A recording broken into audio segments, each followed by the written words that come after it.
Buen día, mi nombre es Brian Abdala, yo soy médico especialista en clínica médica en el Hospital Provincial de Rosario y en el día de hoy vamos a tratar el tema dolor articular. Para comenzar vamos a definirlo. El dolor articular es una experiencia sensorial y emocional desagradable asociada o similar a la asociada a una lesión tisular real o potencial, que así es como lo definió el grupo IASP en 2020. Y entre las aclaraciones que ellos hacen, agregado a esta definición, nos muestran que siempre es una experiencia personal, influenciada por factores biológicos, psicológicos y sociales, que el reporte de una experiencia de dolor siempre debe ser respetado y que, a pesar de cumplir un rol adaptativo, puede repercutir negativamente sobre el bienestar funcional, psicológico y social. Todos conocemos las vías del dolor. Y sabemos que cuando es un dolor o cuando hablamos del dolor que se inicia a partir de una lesión tisular, hablamos de dolor nociceptivo. Esto es una palabra compuesta que se origina con su raíz en el latín de dos palabras, que una es nocere, que significa hacer daño, y la otra es capere, que es de capturar, y en su conjunto la palabra nocicepción sería de alguna manera captar aquello que hace daño. Y cuando hablamos de dolor articular también lo podemos nombrar como artralgia. Estos son sinónimos, pero artralgia no es lo mismo que decir artritis. Cuando hablamos de artralgia hablamos de dolor, cuando hablamos de artritis además hablamos de inflamación, como indica el sufijo itis. En cuanto a lo que es la anamnesis, es muy importante recabar datos acerca del dolor. Todos conocemos la mnemotecnia también Alicia, que muchas veces se utiliza, donde vamos a preguntar al paciente cuándo inició el dolor, en qué lugar se localiza este dolor, si se irradia o se dispersa hacia otro lugar, qué características tiene, si es quemante, si es punzante, si es opresivo. La intensidad del dolor del 1 al 10, que si bien es algo subjetivo, el valor que le puede dar cada persona al dolor, en una misma persona, el puntaje de intensidad que le coloque al dolor, nos va a servir para saber si ese dolor sigue igual, si ha mejorado o si ha empeorado. También es importante saber cuáles son los atenuantes y agravantes de ese dolor, con qué frecuencia aparece, cuánto dura y si se asocia o no a otros síntomas.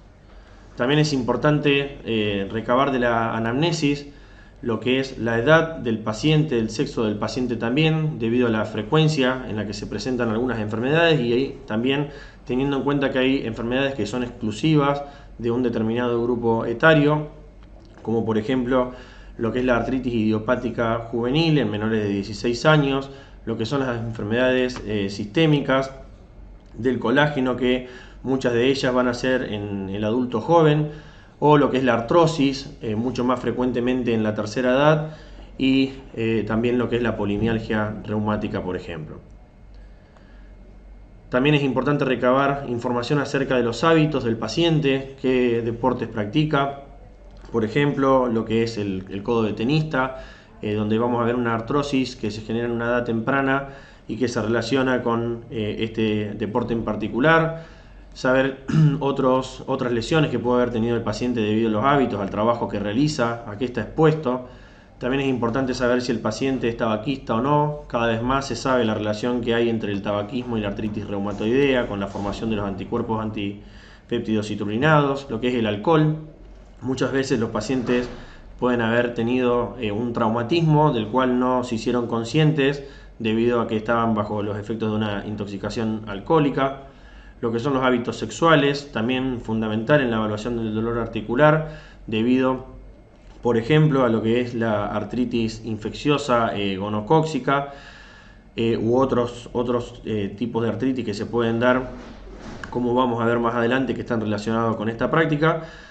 Lo que es también saber si el paciente hace uso de lo que son drogas por vía parenteral, sabiendo también el riesgo aumentado que presentan para tener una infección por Staphylococcus aureus meticilino resistente o sensible también, que pueden dar artritis verdaderamente graves. También nos interesa de la anamnesis saber si el paciente está cursando alguna infección o si cursó una infección pasada, viral por ejemplo. Ahí vamos a hablar de lo que es la artritis reactiva, de lo que son las artritis post-estreptocóxicas. También que todas las debemos considerar porque cuando hay artritis, que es lo que habíamos visto anteriormente, la inflamación, una de las cuestiones que vamos a tener presentes es el dolor.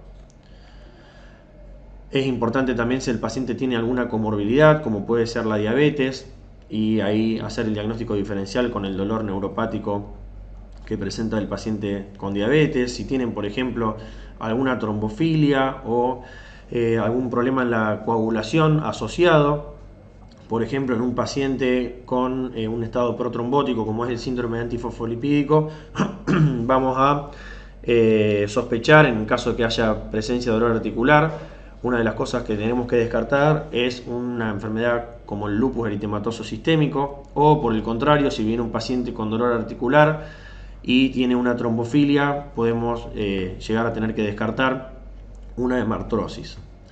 Ahora, ¿cómo clasificamos al dolor articular? Hay distintas formas de clasificarlo. Una de ellas toma en cuenta lo que es la aparición, que puede aparecer de forma súbita o puede aparecer de forma insidiosa. Otro punto a considerar cuando clasificamos al dolor es la localización. Hablamos de un dolor localizado cuando el dolor aparece en el mismo sitio donde está presente el daño, la lesión tisular. Un dolor irradiado es aquel que desde ese punto donde se produjo la lesión tisular, el dolor se extiende hacia otra región. Y hablamos de dolor referido cuando el dolor aparece lejos del sitio donde se originó la lesión. Acá tenemos una imagen donde vemos un ejemplo de cómo se distribuiría un dolor irradiado. Acá vemos otra imagen con ejemplos de lo que es el dolor referido. Tal vez uno de los más clásicos es el dolor del hombro izquierdo ante la presencia de una isquemia aguda del miocardio. Y ahora vamos a ver lo que son los patrones. Un patrón es una sucesión de elementos que se construye siguiendo una regla. Esto aplicado al dolor como también a otros ámbitos de la vida.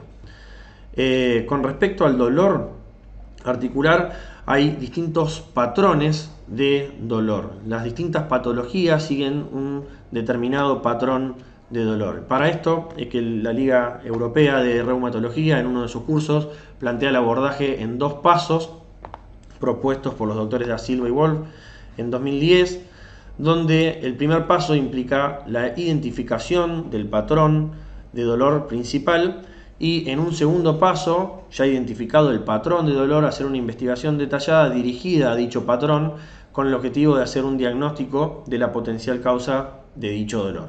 Y ahí es cuando vamos a reducir la cantidad de diagnósticos diferenciales. Acá vemos una gráfica donde vemos los distintos patrones, los principales síndromes que cursan con dolor y cómo uno va haciendo un segundo paso con un estudio detallado a partir del patrón o dirigido a ese patrón principal. En este caso estamos hablando de un dolor regional, de un síndrome articular, y es hacia allí donde vamos a ir buscando todos los estudios para descartar las diferentes enfermedades. Dolor regional, como lo indica el nombre, es un dolor limitado a un área o una región, y cuando el paciente nos señala qué parte le duele, como en la foto del paciente que está mostrándonos que le duele la rodilla, es importante saber qué es lo que le duele en realidad al paciente. En esta diapositiva podemos ver una imagen de cómo es una rodilla con todos los elementos que la componen, y podemos ver que hay diferentes partes de diferentes estructuras, como son los ligamentos, los tendones, los meniscos, el propio hueso, los músculos, y todas ellas tienen receptores de dolor que puede ser lo que le está causando el problema al paciente. A la derecha podemos ver una imagen donde nos muestra topográficamente qué estructura puede estar comprometida según dónde esté localizado el dolor. Ahora es importante poder diferenciar entre lo que es un dolor articular de un dolor periarticular. Las estructuras articulares son justamente las que vemos en pantalla, lo que es el hueso, el cartílago articular, la cápsula articular, la membrana sinovial y la porción del hueso que está dentro de la articulación. Mientras que cuando hablamos de estructuras periarticulares nos vamos a referir a lo que son ligamentos, tendones, lo que son las bursas, los músculos que rodean a la articulación. Y hay maneras de diferenciarlo. El dolor articular en todos los movimientos, el paciente va a referir dolor tanto en lo que es movilidad activa como movilidad pasiva, es decir, cuando el paciente accione el movimiento o cuando el movimiento lo generemos nosotros. También el dolor va a limitar todos los movimientos porque lo que está comprometida es la articulación en su totalidad.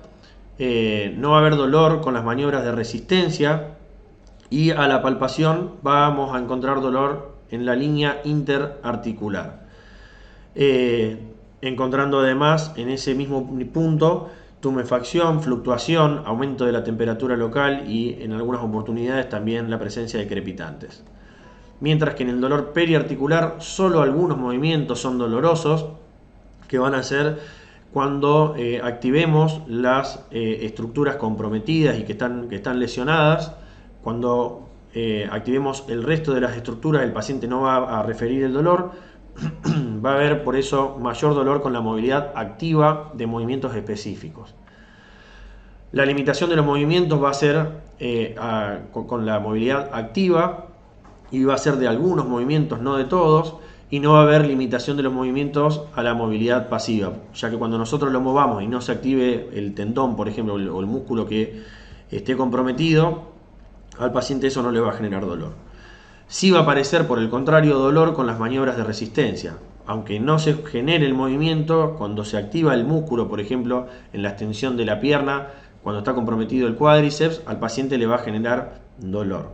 Que esto no va a suceder cuando hablamos de dolor articular puro. A la palpación vamos a encontrar dolor sobre la estructura periarticular afectada por fuera de la línea interarticular. Es importante saber que cuando evaluamos, por ejemplo, la articulación de la muñeca, los tendones extensores, por ejemplo, pasan por la línea interarticular, por sobre la línea interarticular de dicha articulación, y por eso cuando palpemos la línea interarticular también va a doler, y es por eso que es importante hacer una buena exploración física, ya que en ese caso vamos a hacerlo extendiéndonos hacia horizontal, o sea transversalmente, y también longitudinalmente. Cuando seguimos el trayecto del tendón va a doler, mientras que si es articular, en ese caso no va a doler y va a doler solamente la palpación de la línea interarticular. En esta imagen podemos ver dos pacientes que consultan por dolor de codo, mientras que uno presenta compromiso articular, como es el de la imagen de la izquierda. Se ve tumefacción, se ve pérdida de los reparos o accidentes óseos tendinosos que presenta el codo, justamente se ven borrados por el aumento de líquido y la tumefacción que presenta toda la articulación, mientras que del lado derecho es una imagen diferente, donde corresponde a una bursitis. El paciente tiene un dolor también del codo, pero que no es un dolor debido a la articulación, sino que es periarticular. También es más frecuente encontrar en el dolor periarticular el eritema, como se puede ver en la foto de la derecha. Acá les dejo también un cuadro donde podemos diferenciar lo que es el dolor periarticular, articular, el neurogénico y también el dolor referido, con distintas características cada uno. Vamos a hablar de lo que son las artropatías. Artropatías, también como lo indica su nombre, siendo el término patías a lo que es enfermedad, son justamente enfermedades que afectan las articulaciones, que las podemos englobar también dentro del término síndrome articular. Y seguimos también clasificando el dolor como dolor mecánico o dolor inflamatorio. El dolor mecánico es aquel que aumenta con el uso repetido de la articulación. Es un dolor que mejora con el reposo, que generalmente es peor al final del día, cuando la articulación se estuvo utilizando todo el día. Si hay rigidez matinal que puede estar presente, suele ser menor a media hora de duración, y se encuentran fluctuaciones en el tiempo, donde el paciente va a hablar de, por ejemplo, semanas buenas y semanas malas, mientras que el dolor inflamatorio no se relaciona con el uso, es peor a la mañana cuando el paciente se levanta, mejora con el movimiento y se asocia a una rigidez matinal generalmente mayor a media hora, que puede incluso durar varias horas también, y es más frecuentemente asociado a fatigas y otros síntomas extraarticulares. Cuando hablamos de la duración del dolor o de estas artropatías, vamos a hablar de un dolor agudo cuando ese dolor dura horas a días, subagudo cuando dura días pero dura menos de 6 semanas, y ya si dura más de 6 semanas hablamos de un dolor articular crónico. En cuanto a la cantidad de articulaciones que se encuentran afectadas, si hay una sola articulación afectada, vamos a hablar de monoartralgia o monoartritis. Entre 2 y 4 vamos a hablar de oligoartralgia o oligoartritis. Y si ya hay un número de 5 o más articulaciones afectadas, vamos a hablar de poliartralgias, poliartritis. En cuanto al comportamiento, que tiene que ver con la forma de aparición del dolor, podemos tener un dolor que sea un dolor o una artritis que sea aditivo, y si no, podemos hablar de dolor, por ejemplo, migratriz. La diferencia entre estos es que en el aditivo empieza a doler una articulación, luego se agrega otra articulación, se agrega otra articulación y uno termina teniendo múltiples articulaciones inflamadas al mismo tiempo. Mientras que en la migratriz el dolor va a aparecer en una articulación, desaparece de esa articulación y aparece dolor e inflamación en otra articulación. Y eso es lo que diferencia el dolor aditivo del dolor migratriz. En cuanto al comportamiento, también podemos evaluar si esa artritis es erosiva o no erosiva. Vemos en la imagen una radiografía de una paciente con diagnóstico de artritis reumatoidea, seropositiva, donde es muy frecuentemente encontrar erosiones, sobre todo cuando la enfermedad está avanzada, sin tratamiento. Y vemos cómo se ven erosiones con deformidad a nivel de las manos, principalmente de lo que son las metacarpofalángicas, las interfalángicas proximales, las articulaciones del carpo. Y no erosiva, como lo dan la mayoría de las artritis que no se corresponden a una artritis reumatoidea o a una artritis psoriásica erosiva, por ejemplo. En cuanto a la distribución, el dolor articular o la artritis, siempre estamos hablando de que artritis es cuando hay inflamación, cuando se ve la tumefacción, y artralgia es cuando hay dolor. Puede ser simétrica o asimétrica.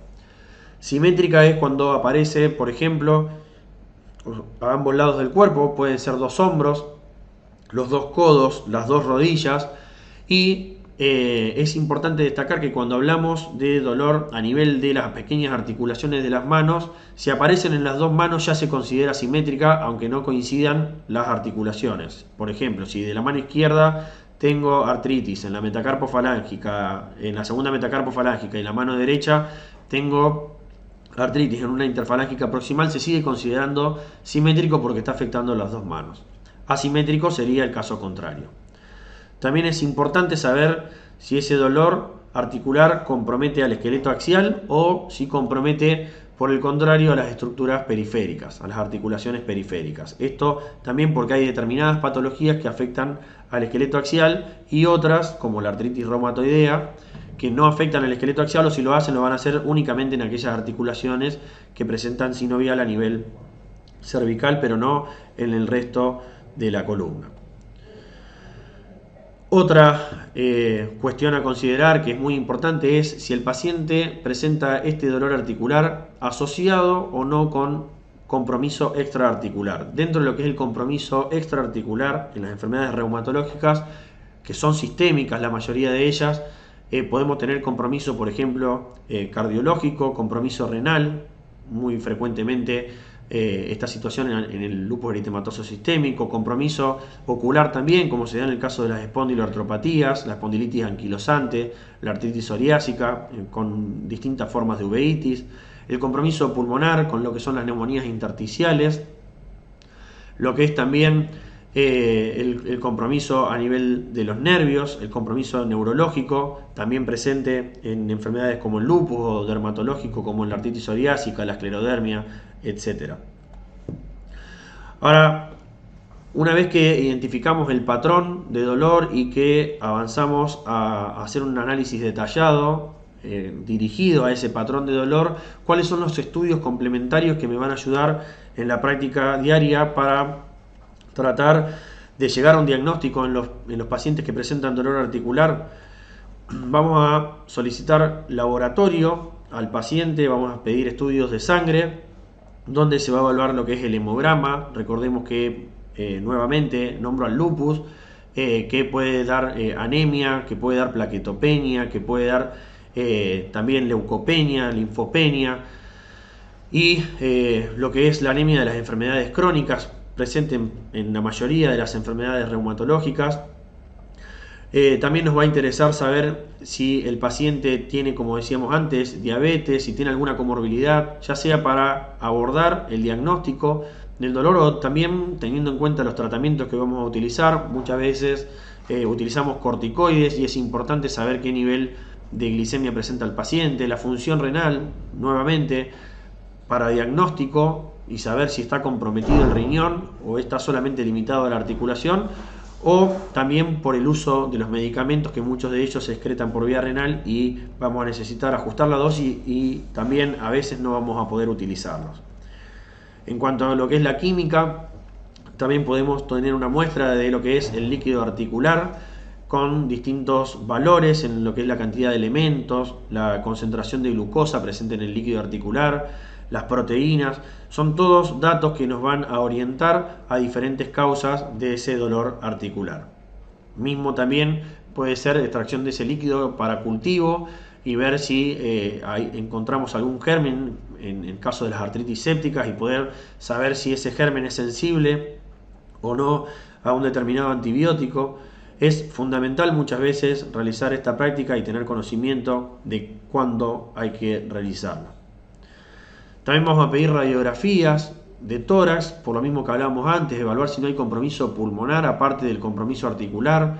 Vamos a pedir radiografías de las articulaciones comprometidas, vamos a pedir radiografías de las manos, radiografías de los pies, para ver si encontramos erosiones, si encontramos quistes, si encontramos alguna masa, por ejemplo, a nivel óseo que esté generando ese dolor, y poder hacer una correcta evaluación de lo que le está pasando al paciente. Lo que se ve en la imagen de abajo a la derecha son los sindesmofitos presentes en las espondiloartropatías, que también nos van a ayudar mucho a interpretar al paciente con dolor articular y definir las distintas terapéuticas.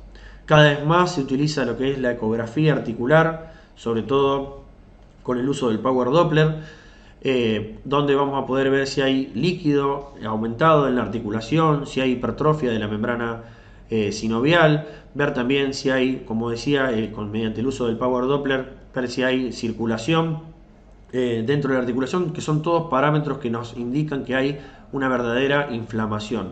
Muchas veces nos apoyamos también en este estudio en pacientes que tienen sobrepeso y la evaluación del examen físico nos deja dudas por la contextura física del paciente, y con esto podemos saber hoy en día si realmente es que hay inflamación o es tejido celular subcutáneo. También podemos llegar a solicitar en algunas oportunidades lo que es la resonancia nuclear magnética, con sus diferentes técnicas y diferentes fases. Esta imagen que se logra ver es un paciente con una espondiloartropatía, que en una secuencia de STIR se puede ver el edema óseo, que antes no se podía ver o que es imposible de evaluar en una radiografía, y de esta manera lograr un diagnóstico temprano de la enfermedad antes de que aparezcan los signos radiológicos. Dejo para terminar algunos casos clínicos que son frecuentemente de observar en la consulta médica. Esta es Marta, de 72 años, con dolores generalizados más acentuados en las manos. A la exploración física observamos tumoraciones duras en las articulaciones interfalángicas proximales y distales, en ambas manos dolorosas, algunas de ellas a la palpación y a la movilidad, y el resto de la exploración física revela dolores articulares y limitación de la movilidad en rodillas y caderas. Prestemos atención, acá dice que se comprometen las articulaciones distales, y esto tiene que ver con los patrones que hablábamos antes. La artritis reumatoidea, por ejemplo, nunca va a afectar las articulaciones interfalángicas distales, sí lo va a hacer la artrosis, sí lo va a hacer la artropatía psoriásica. Y cuando le hacemos una radiografía a Marta, vemos que tiene estas imágenes donde se puede ver que hay pinzamientos que son asimétricos, todo esto correspondiente a una artrosis, también llamada osteoartritis. La siguiente paciente es Jorgelina, de 30 años, con 2 gestas, 2 abortos, internación hace 2 años por una pericarditis. Ella acude a la consulta refiriendo que desde hace 6 meses presenta dolor, aumento de la temperatura, tumefacción y limitación de los movimientos en el tercer dedo de ambas manos y luego en los demás excepto los pulgares. También de forma asimétrica, así como en ambos carpos, metatarsos y tobillos. Además, tiene eritema en la región nasogeniana del mismo tiempo de evolución, como se puede ver en la imagen. Cuando vemos y hacemos la exploración física de las manos, podemos observar esto que es bastante característico, que se llama artropatía de Charcot, donde el paciente presenta una desviación cubital con uno observa deformidad de las articulaciones, pero cuando lo evalúa correctamente, esto se puede reducir llevando la mano hacia la normalidad, y esto es justamente porque no hay una verdadera subluxación, sino que lo que están afectadas son las partes blandas.